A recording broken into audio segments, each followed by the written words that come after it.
Hey guys, Jonah here, and I'm back with another beer review. And yeah, my birthday celebrations are officially over, and I'm still drinking some from that box, and you'll still see reviews of which this one is. But yeah, back at work today, feel bit grim, and yeah, hey, oh, I've got a message for you all.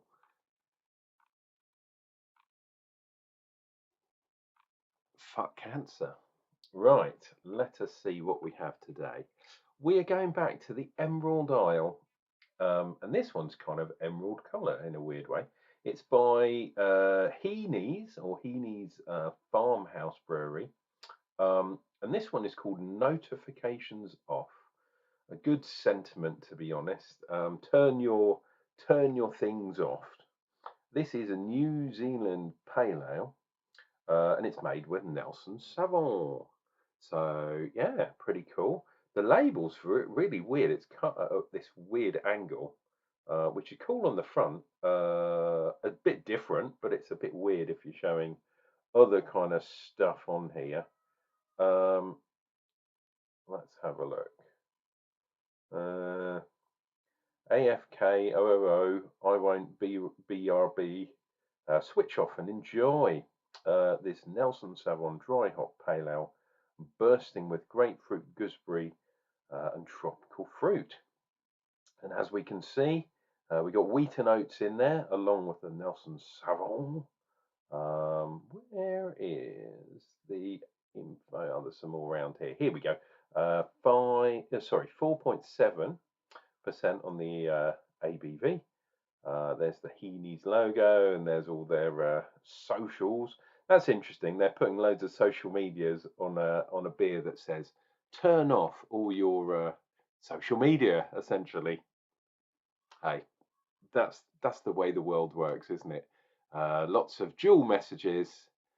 In this case, on a can, saying completely opposite things, which is interesting.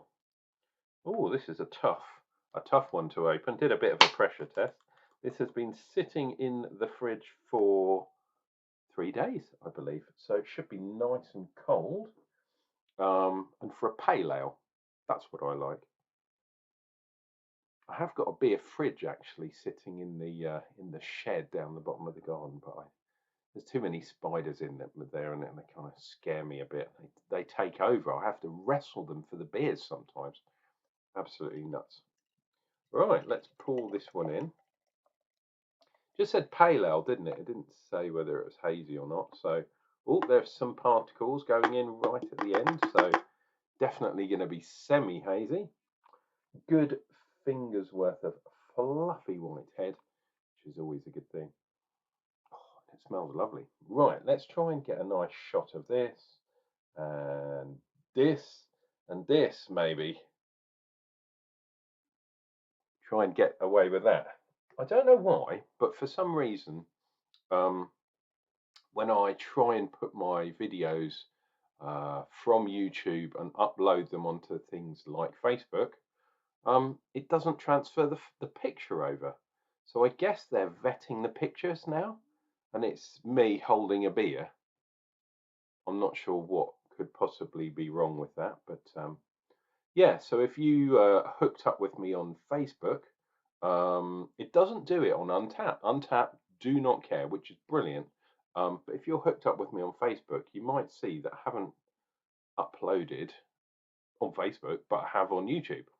And it's purely because otherwise you just get this line that says Jonna has uploaded, but it doesn't show anything. So I'm quite a visual type person, and yeah, that doesn't make sense to me at all.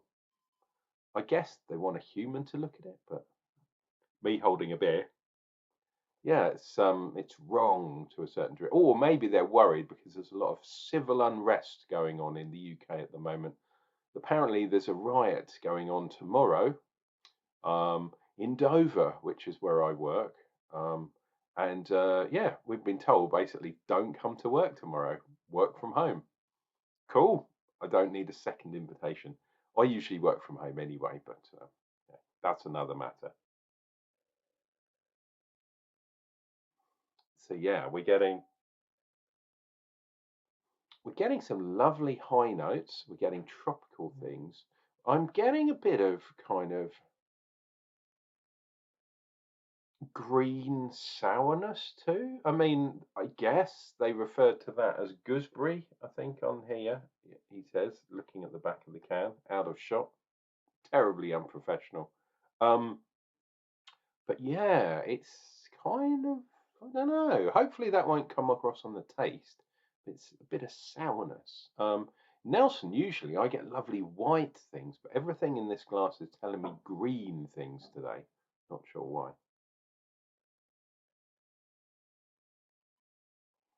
Getting a bit of sweetness too, which is all good. Colour is very nice, slightly off that yellow. It's like a deep yellow, a golden yellow, if you like, as opposed to a nice pale kind of straw colour. It's not quite an amber, um, but I wouldn't be surprised if it's got a touch, just a little sprinkling of perhaps of a crystal malt or something in there, just to give it a bit of sweetness, but also to add to the colour just a little bit. If you're new to the channel, hopefully I've entertained you so far, because that's what I do. I drink beers purely for your entertainment, and hopefully you might be able to learn something, or at least, yeah, criticize my wisdom and go out and find out things for yourself, which is what it should all be about. Why not consider subscribing, click like, all that kind of jazz. If you want to, leave me a comment down below. I always love it when I read the comments. It always cheers me up. Usually they're pretty good and not negative, but yeah, having a comment is cool. Cheers and beers. Let's see what we get from this one.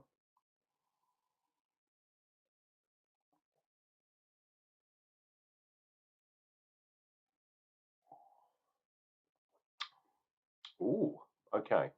So yes, I am getting those white kind of notes. Lychee is the word.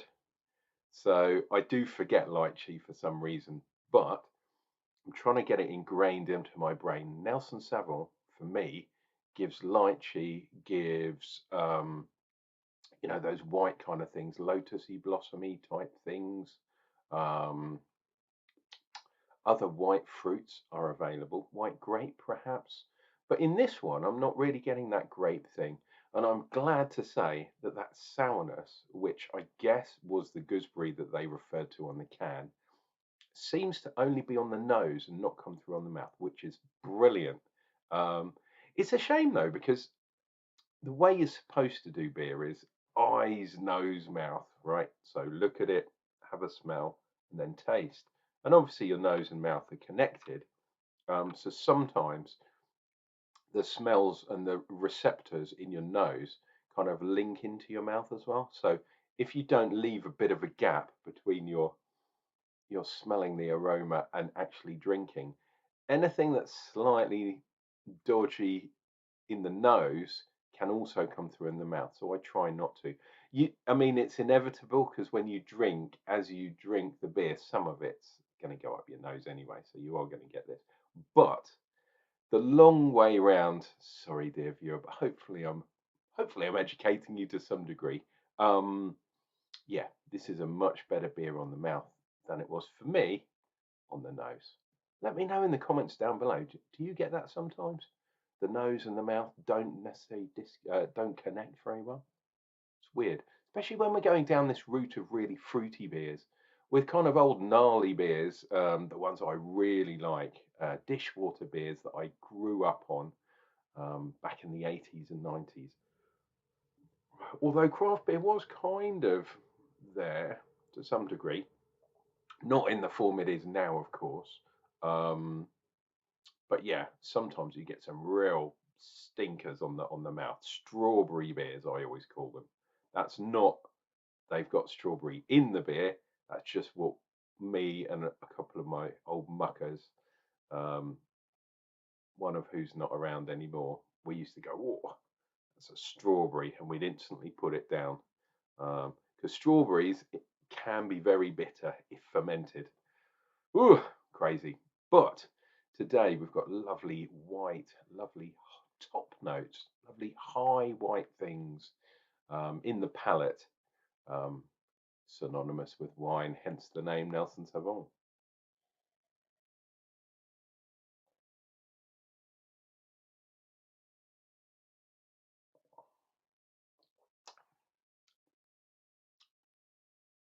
Okay, a little bit more kind of vinous taste there, but there is quite a nice amount of sweetness. Oh, itchy nose.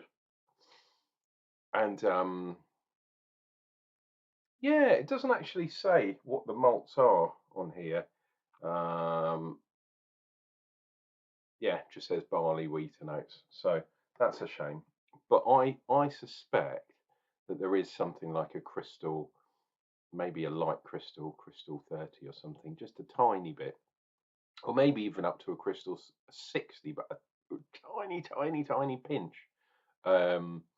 just to give a little bit of residual sweetness, which balance quite well because this is not a hoppy beer. It's got quite a lot of hops in it, but it's not what I'd call a high IBU beer. It's not bitter to the tongue. Um, so the sweetness kind of wins out, shall we say. But yeah, this is a really nice beer. I'm liking it, especially considering it's a farmhouse beer. Absolutely madness.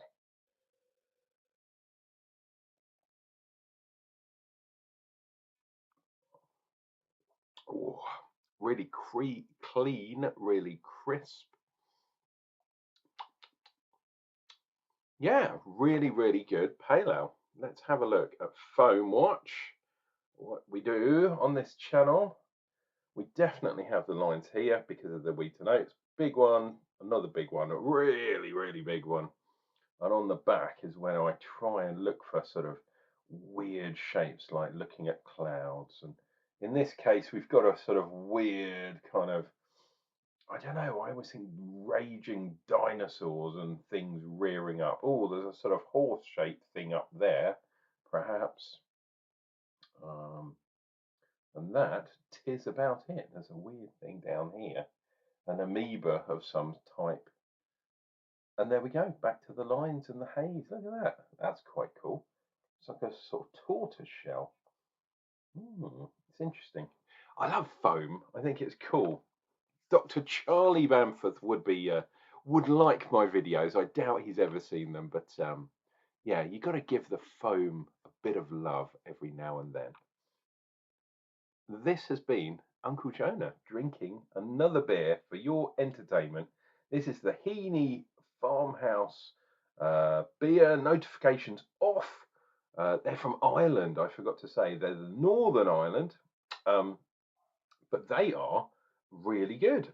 That's why I added one of their beers to my birthday box, because the other two that I had from them were both really good. If you want to have a look, subscribe to the channel, look at the back history for Heaney, and you can see my beer reviews on the rest of those bad boys. And if you're in Northern Ireland, why not go and check them out? I'm sure they're available over there. This has been your loving Unclejona. You know how we roll. We drink beers for your entertainment. And don't panic. I'll be back. I'll be back, like Arnie always says, with another beer review. It's going to be real soon.